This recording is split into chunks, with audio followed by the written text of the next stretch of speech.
Now, was there increased anti-Semitism in the Middle East during this time? Absolutely. Wow. Must be so much fun. Let's stay when they strip us from all of our rights and steal our property and force orphans to convert to Islam. Look at this shameless dude, comparing 2,000 years of oppression, exile, slavery, and persecution to a radical jihadi motherfuckers who tried to genocide the small population of Jews that lived in the Holy Land with 5 Arab armies, but failed, and since then manufactured a fake victims narrative that called the NAKBA. That never happened. If so, why they didn't cry about Jordan taking 70% of the British mandate of Palestine? Well, why aren't they demanding Syria to return the land? Yeah. Before World War I, the entire land was called Syria-Palestina. Yeah. And before that, did they demanding it from the Ottomans? Yeah. In both Iraq and Yemen in the 1940s, Jews faced pogroms and state-sanctioned discrimination. But to say that they were forcefully expelled is historically inaccurate.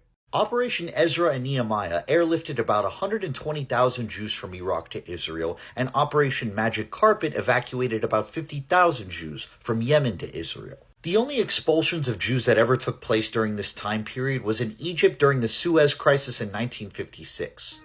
In 135 CE, after the Bar Kokhba revolt, entire communities were massacred.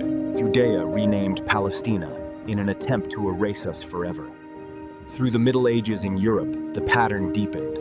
In England, 1290, Jews were expelled after torture and false charges of ritual murder.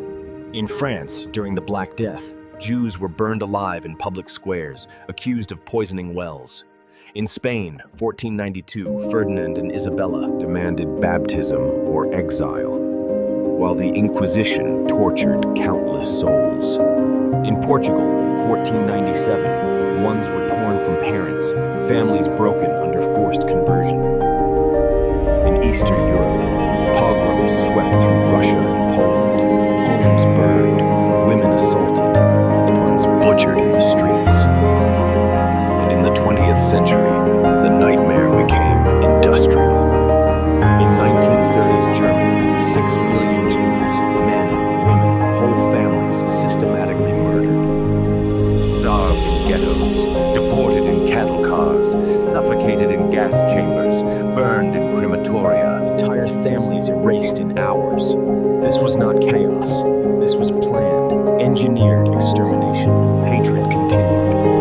In Iraq, 1941, Jewish blood ran through Baghdad's streets in the Far. In Egypt, Jews were branded enemies, their property seized, women jailed and tortured. In Syria, Jews were trapped, terrorized, synagogues burned. In Libya, pogroms in 1945 and 1948 destroyed whole neighborhoods. In 1967, the last Jews fled. In Yemen, ones were stolen into forced conversion, families beaten until escape was the only path. In Iran, after 1979, Jewish leaders were hanged in public, accused falsely of espionage. The lies changed, but the cruelty never did. We were called greedy, corrupt, disloyal, dangerous. Always lies, always excuses for violence, exile, torture, murder. History has shown us again and again that hatred repeats itself. But it has also shown us something greater. The Jewish people survive. We endure. We rise again. Look back across 3,000 years. Slavery, exile, pogroms, gas chambers, terror attacks, drones and missiles. Now it's green-haired woke motherfuckers and Muslim immigrants in the streets. Chanting, "Free Palestine." A country that doesn't exist in any history book. Not a people.